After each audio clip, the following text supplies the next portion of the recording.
the hatred between these two dynasties kind of sort of still remains to this day in much of the Sunni Shia rhetoric, i.e. the Sunni Shia hatred that we see in our times. Yeah, it's always existed to a certain extent. As you know, I'm not sectarian. We have to disagree without violence. This is my stance all the time. I don't agree with their theology at all, but in the end of the day, we should not be physical.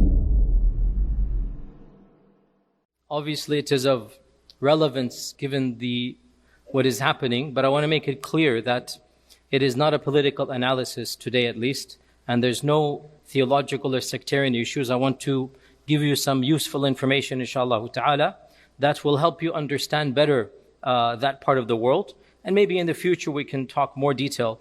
But this is one of the most interesting sections and regions of the Muslim world, and I have to summarize its history in 20 minutes. So this is a very big task, but it is still, inshallah ta'ala, beginning the conversation so that you can understand and situate yourself to understand what is happening. Apologies, my voice, as you can tell, is off. I'm a little bit under the weather. May Allah give us shifa, all of us, inshallah.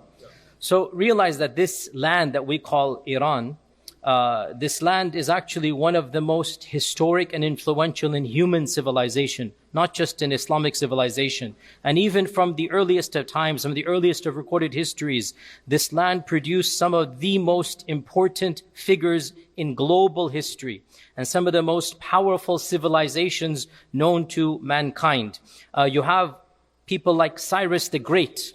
And Cyrus the Great, actually, some of the scholars even considered him to be Dhul Qarnayn. You know, there's a controversy who is Dhul Qarnayn, and there are many contenders. One of the contenders is Cyrus the Great. I'm not saying that's right or wrong. I'm just saying that is one of the contenders. Cyrus the Great is considered to be the founder of the first great civilization of Iran in 550 BC, and it stretched over 3 continents. And this eventually led to the Achaemenid Empire, which was one of the first empires to have a universal set of governance, of law, somewhat open-mindedness in religion, and again, one of the primary civilizations of pre-modernity. And the religion of Iran is also a unique religion, Zoroastrianism. It is founded in Iran itself. Zoroaster is considered to be the founder of that faith tradition.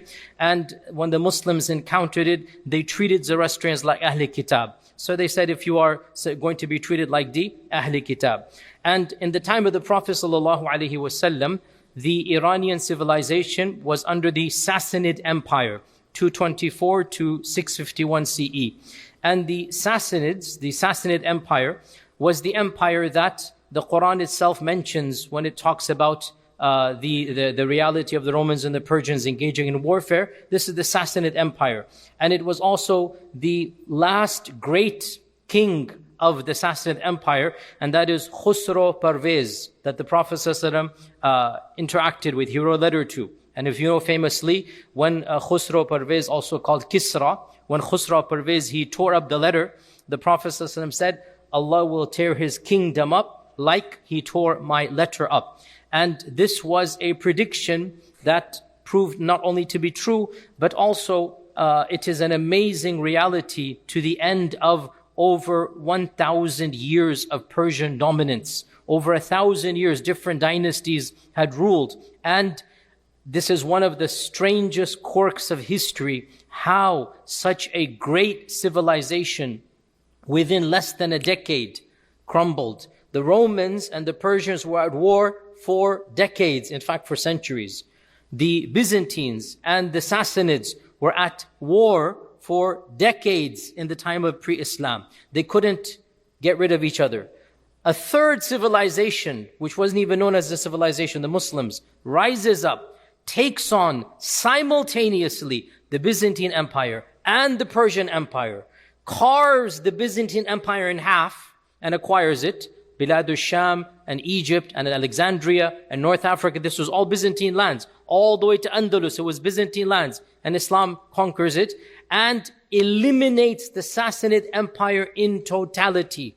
There is no remnants left of that original empire. The Muslims famously conquered it. Primarily the most important battle, which should be known to all of you, at least by name, the Battle of Qadisiyah. And the primary person is Sa'd ibn Abi Waqqas, associated with the Battle of Qadisiyah.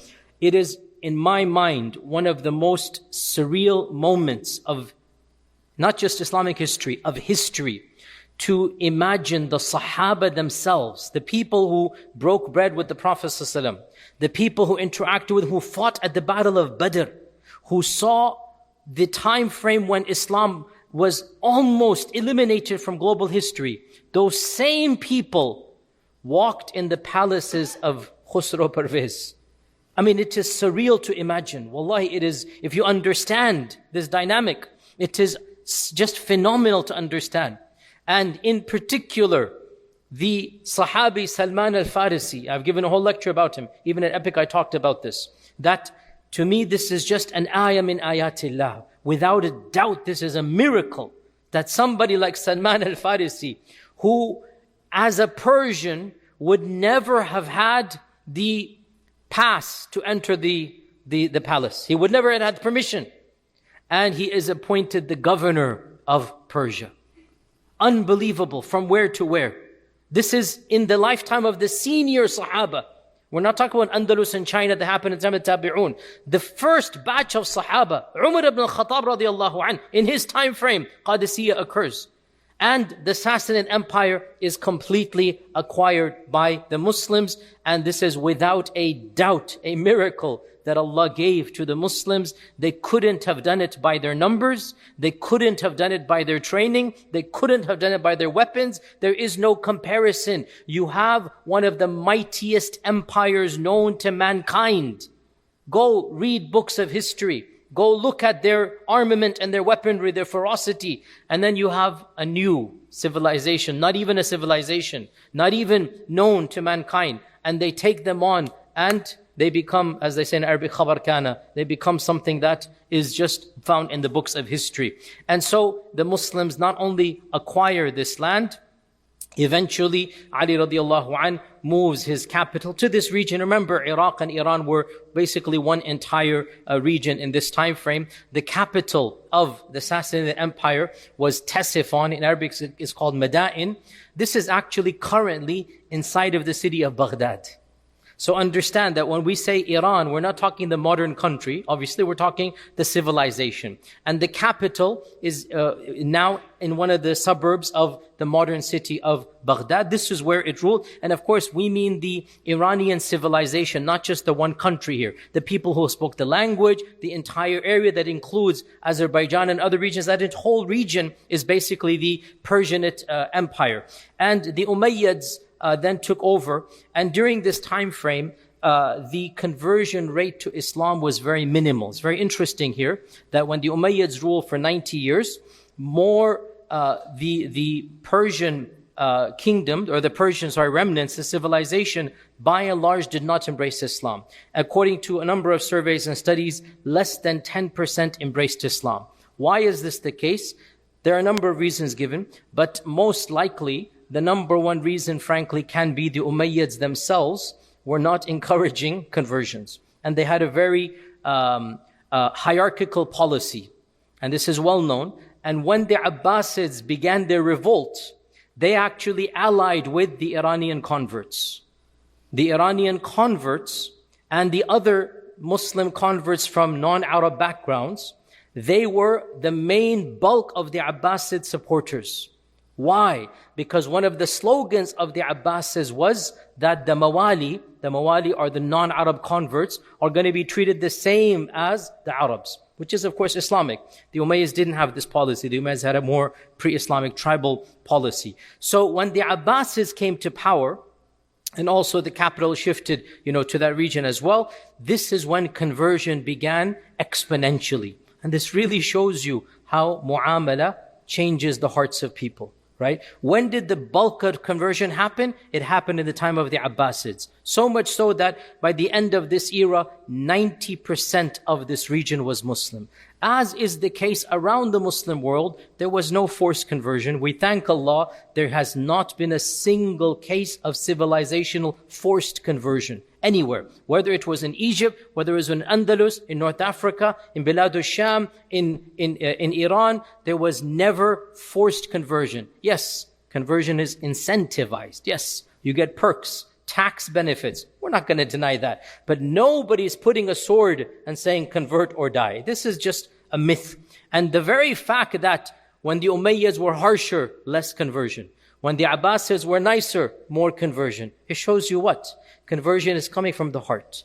Conversion is coming when people see the beauty and the good, and then they embrace Islam. So by the end of the Abbasid time frame, we have estimates now, these are all modern surveys done, up to 90% of the population had now embraced Islam. You can see almost 100% Muslim. As in all cases, there are pockets to this day. Egyptians are 10% Copt, even in Bilad al-Sham and in in Lebanon, others, you have the Maronite Christians, you have the Coptic Christians, Nestorian Christians. Islam never eliminated all faith traditions. And you still had Zoroastrians and Christians in Iran and Jews in Iran. You had some of the largest groups of Jewish people. Why? Because when they fled Byzantine lands, the emperors of Persia welcomed them to come in. This is pre-Islam. So you had large groups of Jewish people living in Iran as well. And when the Muslims came, they allowed them to remain as they are. It is true. Many of them would not like this, and so they went to other places to get their taxes over. That's true. And that's why many Persians, when the Muslims conquered Persia, they decided, especially the rich, they decided to migrate voluntarily. They weren't forced to. And they went to the closest neighboring polytheistic region, and that is India. And when they went there, so they were called the Persians, the Parsis. And as you know, to this day in India, there's a group called the Parsis, and this is the Parsis. And the Parsis, they are from the Iranian merchants, the rich people who didn't want to pay the extra taxes. They wanted to just, take their wealth. And so they voluntarily migrated to India, and their descendants are still there to this day. Now, I'm not going to go over all the history of Iran, but I will mention a few key points. Of the points that I want everybody to know is that Iranian scholarship shaped Islam. This is a non-controversial statement. The ulama of that region shaped Islam. They contributed unbelievably in every single discipline. And in fact, we even have prophetic ahadith that seem to indicate this. It is said, and these ahadith are found in Tirmidhi and in Mustadrak of al-Hakim and in other books, that the Prophet was sitting with Salman al-Farisi, and he said, لو أن العلم في الثريا لتناوله رجل أو رجال من أهل فارس من أبناء فارس. And in one version he pointed to Salman and he said من قوم هؤلاء, that if knowledge were placed in the farthest stars, people from Persia, and in one hadith Salman al-Farisi's people would go and get that knowledge. And this hadith is in Tirmidhi and other books as well, and a number of scholars have considered to be authentic. So why is this the case? Because Persian civilization was really the most literate and the most sophisticated. It actually excelled Byzantine civilization. And when they became Muslim, they brought their brains to do khidmah to the religion of Islam in a way that there was no other civilization that had that expertise. So, where to begin? Wallahi, there could be many lectures given about the contributions of the Persianate empire, civilizations to Islam, the Persian scholars to Islam. Where to begin? Arabic itself. Ya ahla lughat al-Arab. Who codified your language? Who wrote the first book of grammar? Sibawayh. Through and through Persian. Sibawayh, born in a Persian family, spoke Persian better than Arabic. It's his mother tongue. And he writes his famous book, Al-Kitab. That's the title of the book, by the way. Al-Kitab. And it is the first and the the mother of all books in Arabic grammar. It's a Sibawayh. In hadith, oh my God, hadith wala haraj. It is as if the majority of muhaddithin are from this land. Imam Bukhari, Imam Muslim, Imam Tirmidhi from Tirmidh, Imam al-Nisa'i, Imam Ibn Majah from Qazwin. It is as if like only basically Abu Dawood and Imam Ahmad and others are from pure Arab. Otherwise, all of these, and that's just the main generation. If you want to go beyond that, we can keep on going, right? You look at the scholars of fiqh. Abu Hanifa, الناس عيال في الفقه على أبي Hanifa. Imam Shafi'i is allegedly reported to have said, people are indebted when it comes to fiqh to Abu Hanifa. What was Abu Hanifa? An Arab? He was Persian through and through. He spoke Farsi at home. Abu Hanifa is the first of the great fuqaha, and he is pure and through Farsi. And after him as well, you have so many Al-Jassas and others from the same, tradition. The scholars of tafsir, Imam al-Tabari is from that civilization. Al-Zamakhshari is also Persian stock. The scholars of Aqaid and Ilm al-Kalam, Imam al-Juwayni, Al-Ghazali, through and through Iranian. Al-Ghazali represents Iran of the 11th century. This is Iran is Iranian Islam. Al-Ghazali, born in Islam, born in Iran, born in Tus, born and raised, lived there, and then at the end of his life he becomes the rector of the university. But otherwise he is through and through, he is Iranian. And you have so many others as well. And of course, let us not forget some of the greatest civilizational poets of the Ummah. Poets who really brought a level of culture, civilization to the Ummah. You have Firdausi and his famous book. Who knows his book? The what?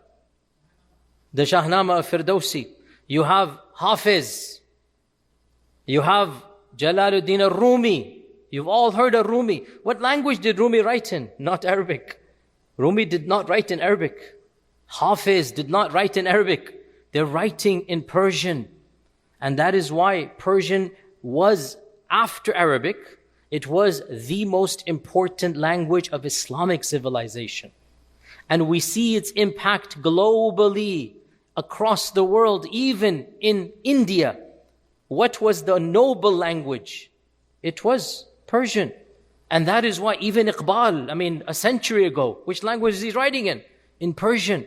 This is the influence of the Persian civilization on Islam.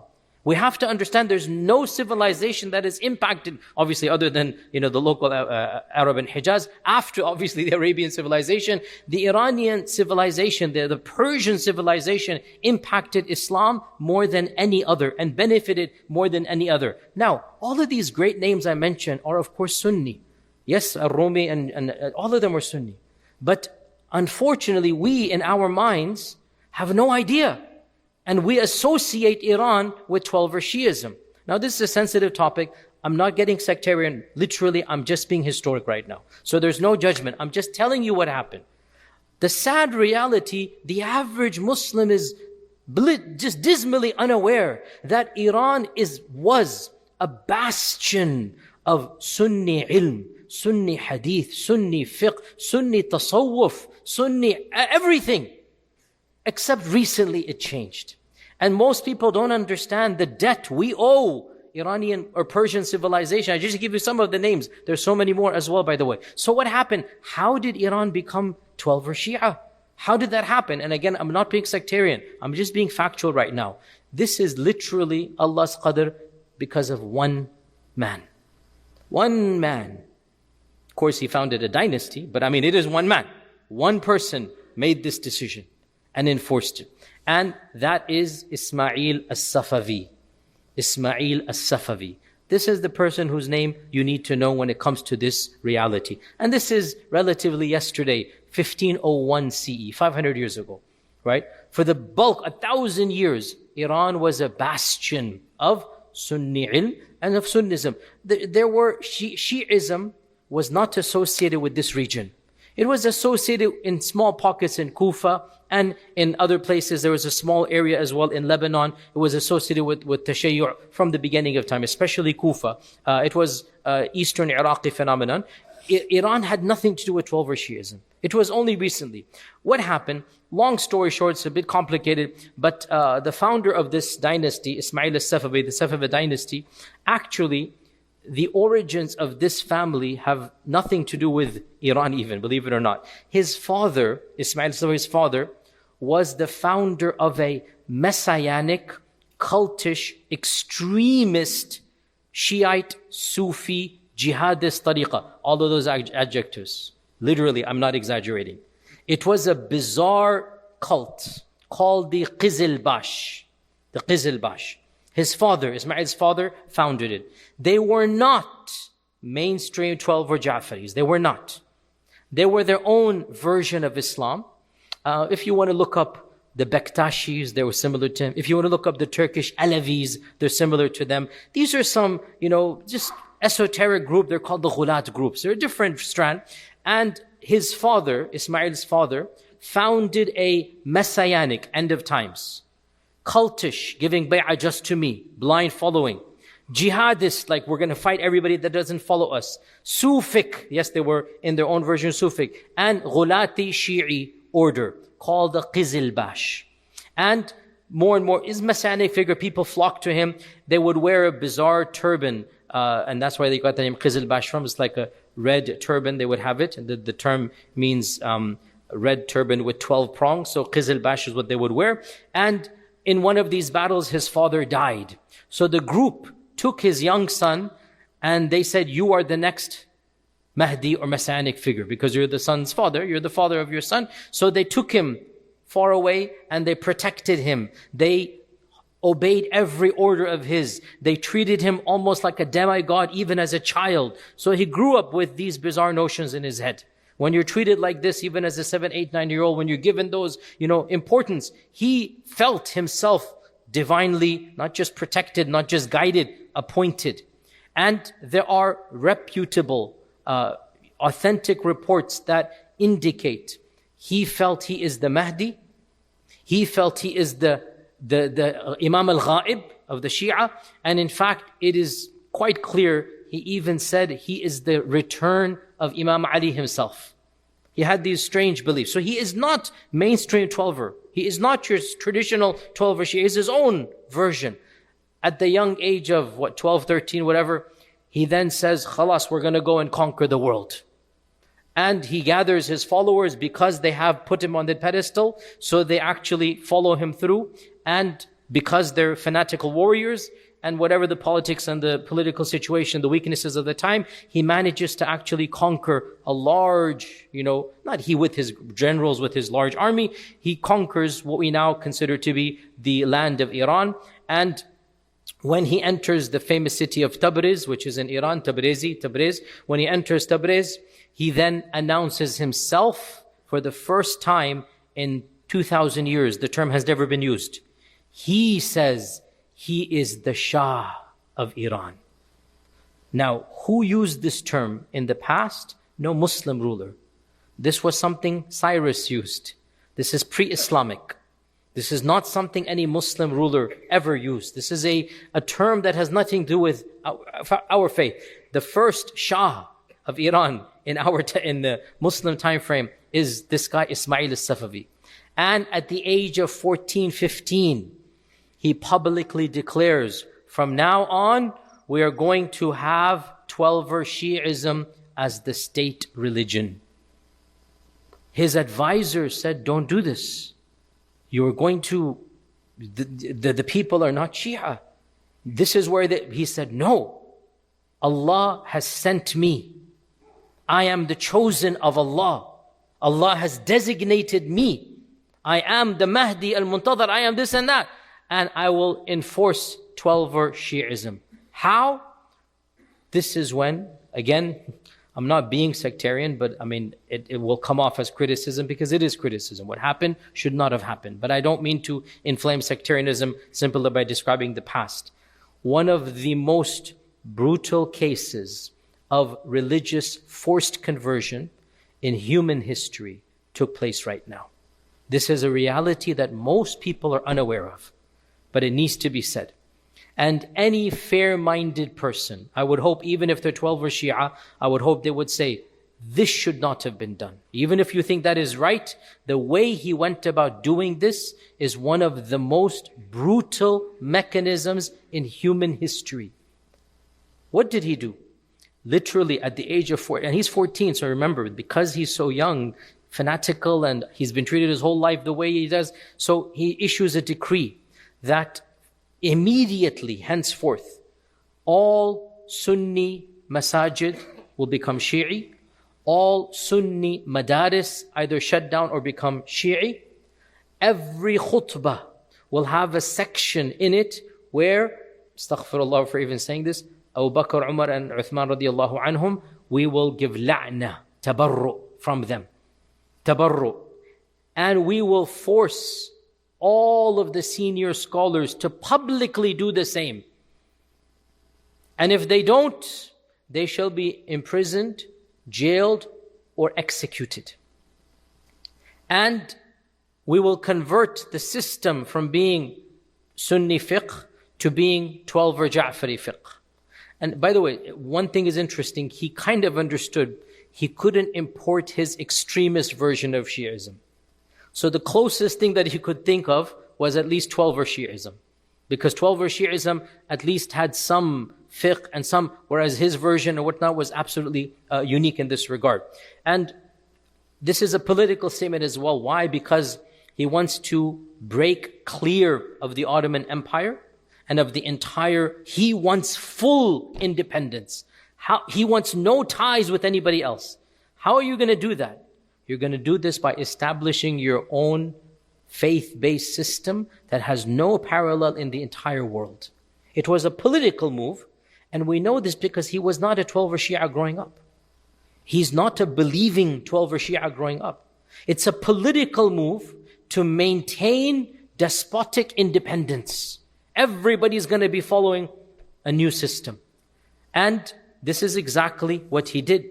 That for the next 100 years, him and his descendants basically executed thousands of scholars, senior scholars, who refused to publicly curse the three khulafa.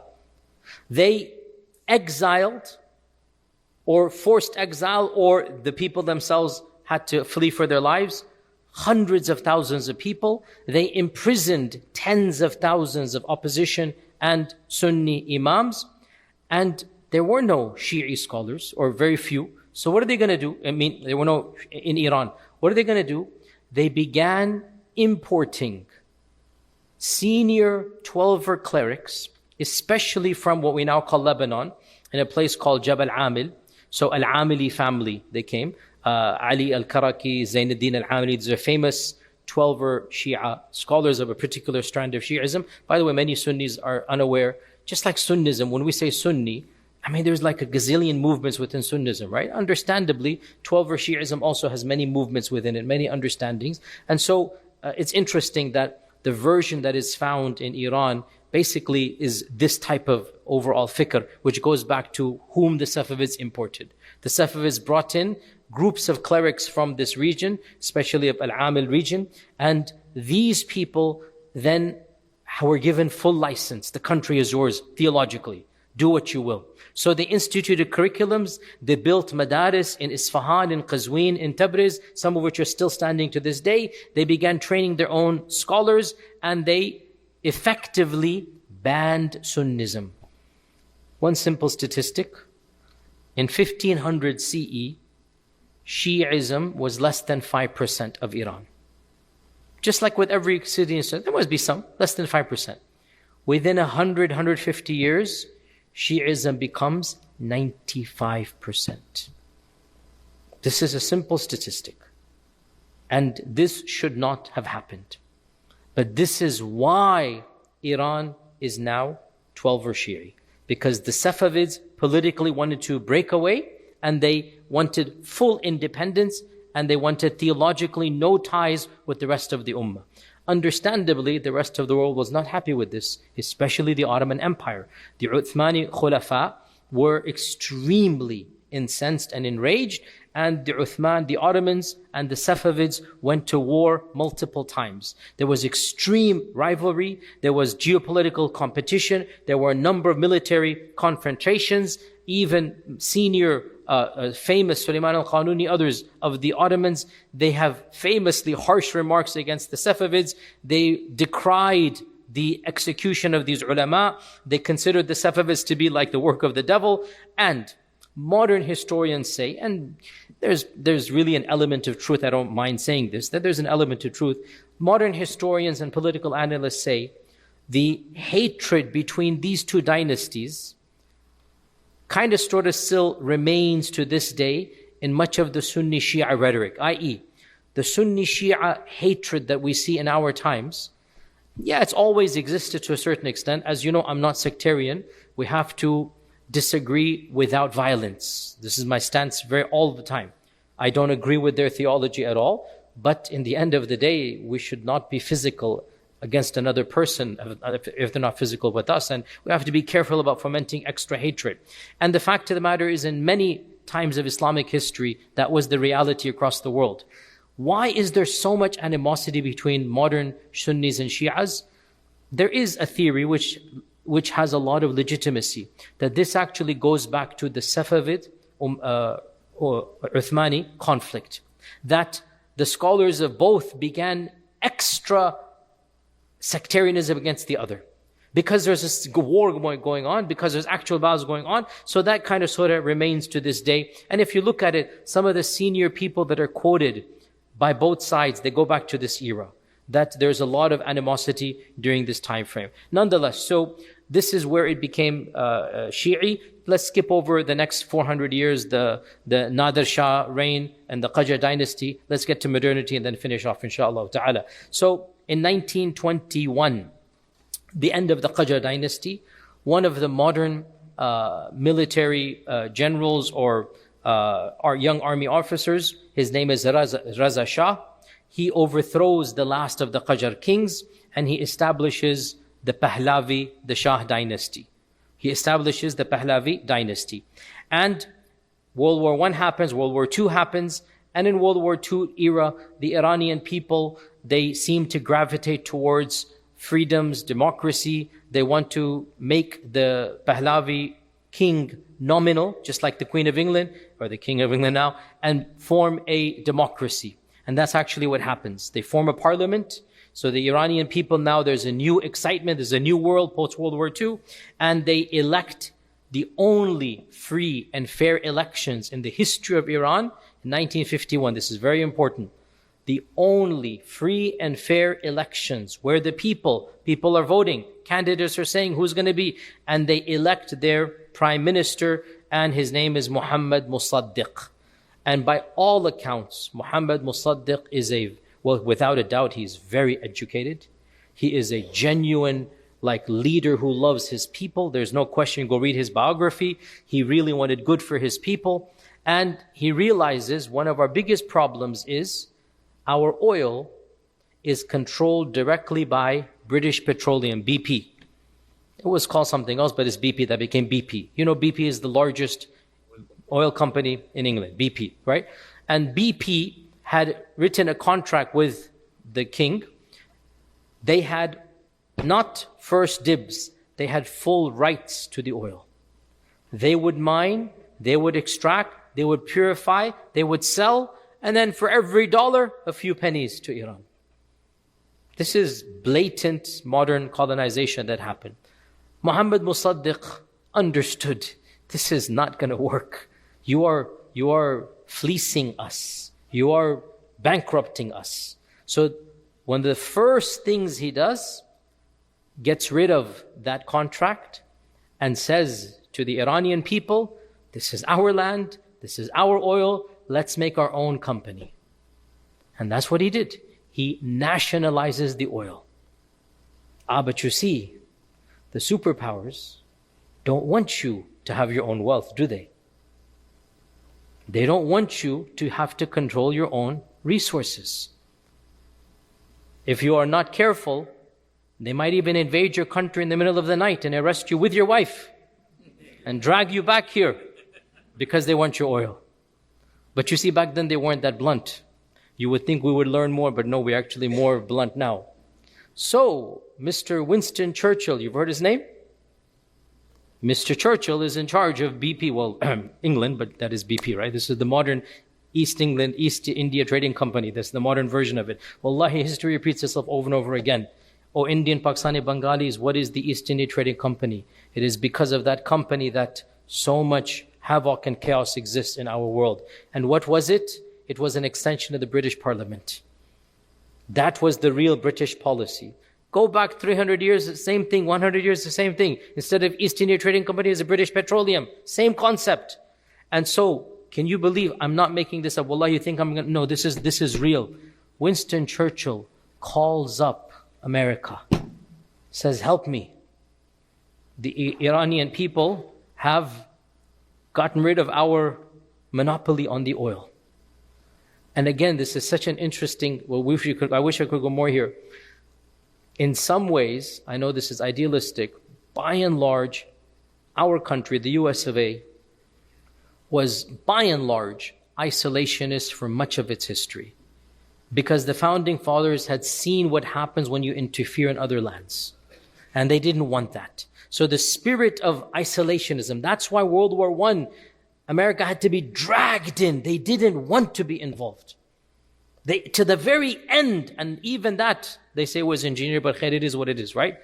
But during World War II, when the superpowers of Europe all crumbled, a vacuum is created. And it is that vacuum in which America now, we're seeing now, to be honest, many people are saying the decline has long begun, but that's a separate story altogether. Empires take centuries to decline, decades to collapse. And this is we're beginning to see this reality now. So in this point in time, America is still somewhat of a neutral player, somewhat, relatively speaking. And Winston Churchill, because of World War II, is bankrupt. He doesn't have the resources that are needed. And so America decides, in conjunction with England, that they will get Iran's oil back. How do they do this? Now, I know some of you will think I'm telling you conspiracy stories. You don't believe me? Log on to Wikipedia, very, very trustworthy source. Log on to any website, go read any academic book. I'm going to tell you the absolute truth. There is no conspiracy. In fact, the original documents are also available in this regard. World War II had seen the creation of a new entity here in America.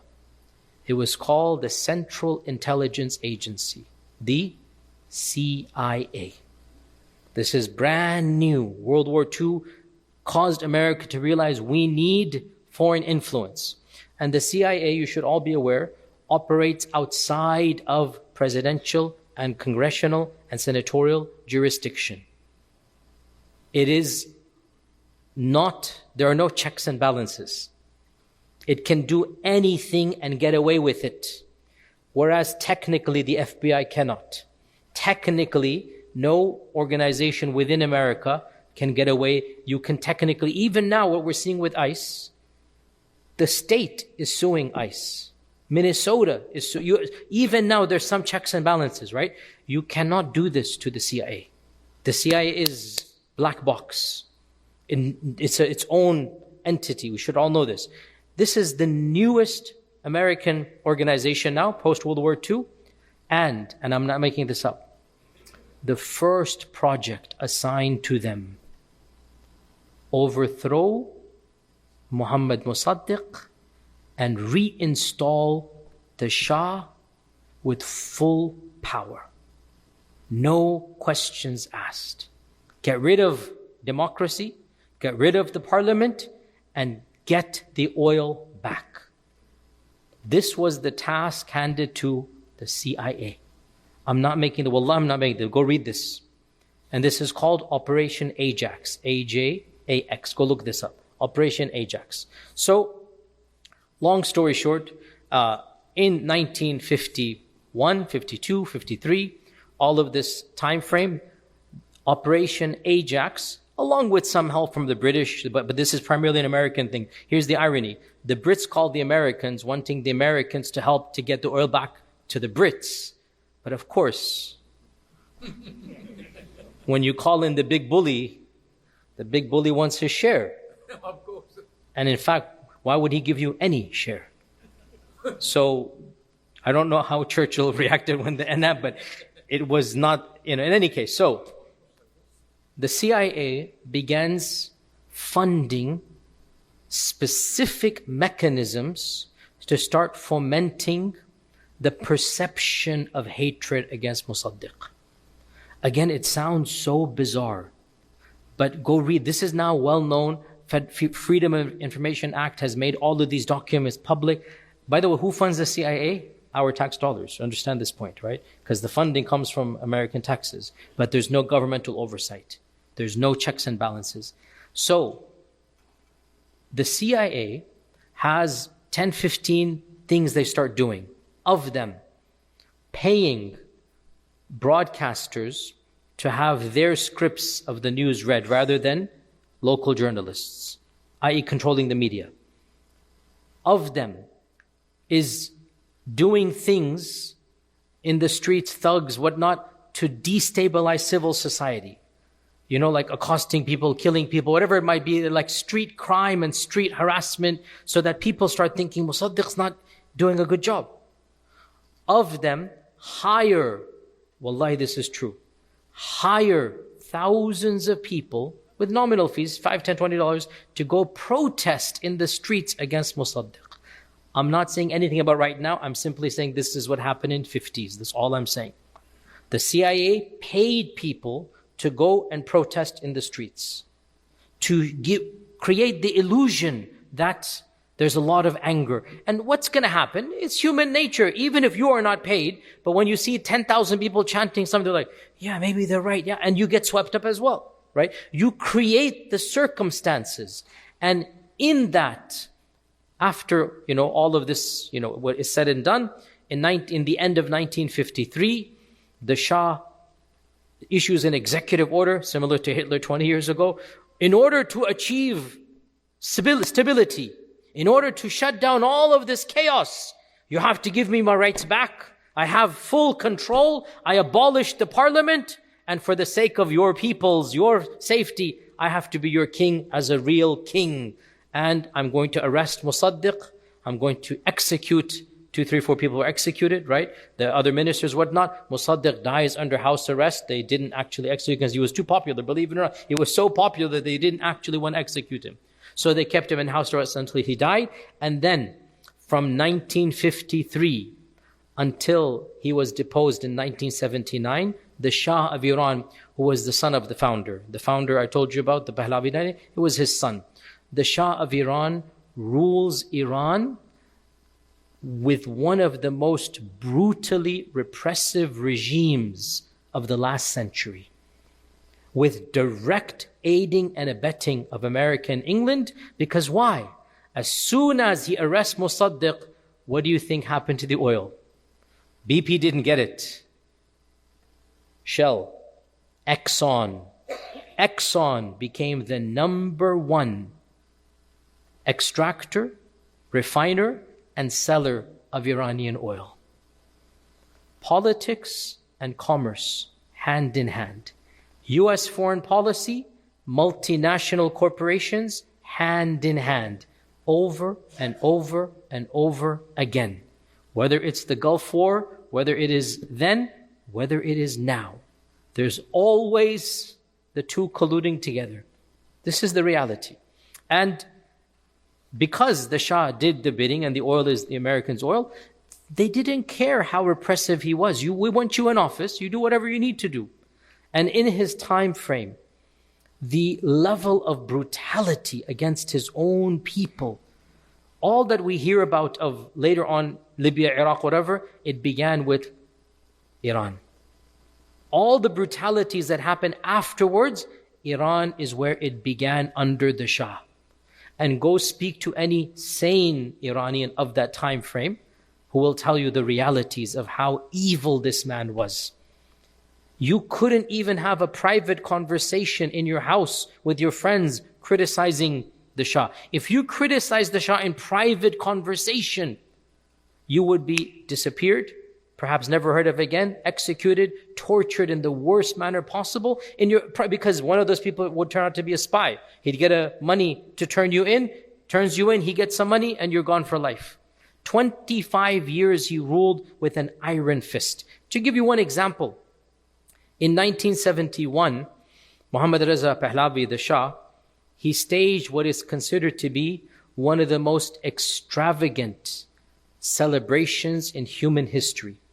It was his birthday, and it was coincidingly, he said, the 2500th anniversary of the Persian monarchy. So he threw a birthday party, the likes of which the world has never seen. It is estimated he spent over $300 million of that time frame's money, which is probably $1 billion now. He invited every world leader. The guest list is just unimaginable. A who's who of royalty. And he created an entire city and a whole week long of events. And you can see video footage of it. While his own people right outside were starving for food. What is going to happen?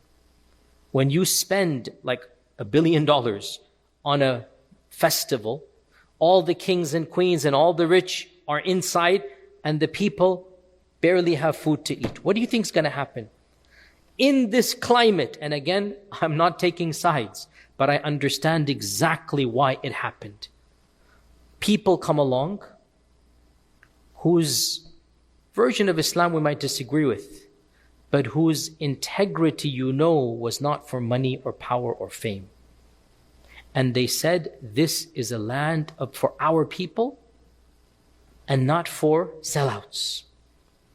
And when you use the name of God and people are already far away, they get a sense of peace.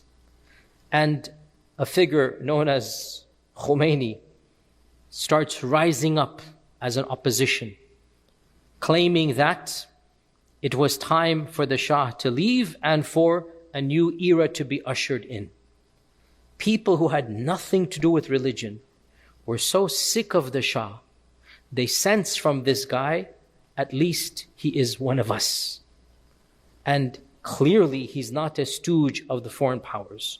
Again, we have our strong disagreements theologically, but understand, in the late 70s, the average Iranian was pro-Khomeini. Understand this point. Even if they weren't pro-Shia, unbelievably. The two had nothing to do with each other. And when you look, I want all of you to look at the video footage of when Khomeini returns from Paris in exile, because it was him who became the voice of the opposition. Go look at the video footage of the streets of Tehran. Non-hijabis are cheering for Khomeini because they have no idea what's going to happen. Clean-shaven men who have probably never prayed for years are going berserk, return of the Khomeini. They think now is the good era coming in. They don't understand they're going to have a different set of problems because there is no idealistic and whatnot. Nonetheless, you have to understand one thing, that the antagonism that the people had towards the Shah was also the antagonism they had towards America at that time frame. Those of you older than me, I barely remember this very vaguely as a child, the 1979 takeover of the embassy. It didn't come out of thin air. There's no justifying, but understand why were people angry? Because that was the time when the reality of the coup of 1953 became public knowledge. Everybody knew America was the one who put the Shah in power and who kept him in power and who was behind all of this repression. That's why the anger exists. It didn't come out of thin air. It's not that Iranian people are born with the DNA against America. There are socio-political reasons for that anger. And that anger was manifested in what happened with the takeover of the embassy. And of course, Jimmy Carter lost his presidency because of that. Again, it's interesting how it all relates together. The American public was never told, and they still don't know about the role that they played in Iran, even though it's public knowledge, but it's not taught in the curriculum. And one thing leads to another. But here's the point I want to conclude on this. Whenever people rule in the name of Islam, their policies become equated with the religion of Islam. It is never a wise thing to do this. We see this reality around the globe, whether it's in Sunnism or it's in Shiism. When you rule in the name of Islam, any mistake you make is associated with the religion. And this current regime, even though without a doubt we are not sympathetic, I'm not sympathetic towards them, but what makes it more difficult is that their incompetencies and their problems have actually led to people hating the religion of Islam because of them. And this is well documented that of the highest rates of apostasy in the Muslim world are in Iran. This was not the case even under the Shah, because nobody blamed the Shah and Iran together, Islam together, sorry. The Shah never said he's doing it in the name of Islam. You want to get angry at the Shah, it has nothing with your religion. But when you have an ayatollah, when you have a religious cleric ruling in the name of religion, or you have another group, whether they're in Afghanistan, whether they're anywhere else, ruling in the name of religion, their policies, when they fail, in the eyes of many people, it becomes a failure of religion. And so this is why we are seeing in YouTube such anger even against the religion, a'udhu billah. There is no excuse for what these people are doing. You don't burn the mosque, but this is their crazed mentality. Bottom line, I don't want to become political analyst here. Simply understand that history teaches us we should not be naive and take things at face value. History teaches us, generally speaking, superpowers are involved in engineering things. Generally speaking, they never learn. They think that by getting somebody in office that will like them, that will do their bidding, this will be better for civilization and society, but always it turns out to be for the worst. And so let's keep our judgments minimal, be a little bit more wise in this regard. And the main thing is we pray for the safety and the security of innocent people who unfortunately are always the one that pay the heaviest price for the games that take place at the political level. The games that take place between the politicians, they don't pay the price because they will pay it in the akhirah, by the way. Who pays the price in this world? The innocent people. So we ask Allah to protect the innocent people. We ask Allah Azza wa Jal to save the lives of all those who have nothing to do with the evils of reality, and to deal with those that are involved in fitna and fasad, to deal with them in this world before the next. And inshallah, maybe later we'll give more political analysis. Wassalamu alaikum wa rahmatullahi wa barakatuh.